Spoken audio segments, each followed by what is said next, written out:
எசப்பா Christmas season வேற வந்துருச்சு. கிறிஸ்துமஸ்னாலே gift தான் ஞாபகத்துக்கு வரும். நான் இந்த தடவை உங்களுக்கு ஒரு gift கொடுக்கலான்னு இருக்கிறேன். எனக்கு கிஃப்டா? ஆமா எசப்பா, gift ஷாப் போய் உங்க போட்டோவை கொடுத்து வேர்ல்ட்ஸ் பெஸ்ட் ஃபாதர்னு போட்டு ஒரு காஃபி மக் ஆர்டர் பண்ணிடலான்னு இருக்கிறேன். மகனே, நீ எனக்கு gift கொடுக்கணும்னா அது gift ஷாப்ல இருக்காது, உன்கிட்ட தான் இருக்குது. நீ எந்த எதிர்பார்ப்பும் இல்லாம உன்னோட முழு இருதயத்தோட பிறருக்கு செய்யற சின்ன உதவிதான் நீ எனக்கு தரக்கூடிய பெரிய கிஃப்ட். ஓகே எசப்பா, அப்போ கப்பை கேன்சல் பண்ணிட்டு ஹார்ட்டை ஓபன் பண்ணிடுறேன். Very good. எசப்பா, கிறிஸ்துமஸ்க்கு உங்களுக்கு என்ன கிஃப்ட் வேணும்னு சொல்லிட்டீங்க, எனக்கு என்ன கிஃப்ட் தருவீங்கன்னு சொல்லவே இல்லையே.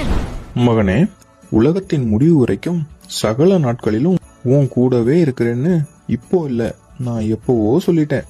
அதனால இந்த கிறிஸ்துமஸ்க்கு மட்டும் இல்ல, டெய்லியும் நான் உன் கூட இருக்கிறேன்.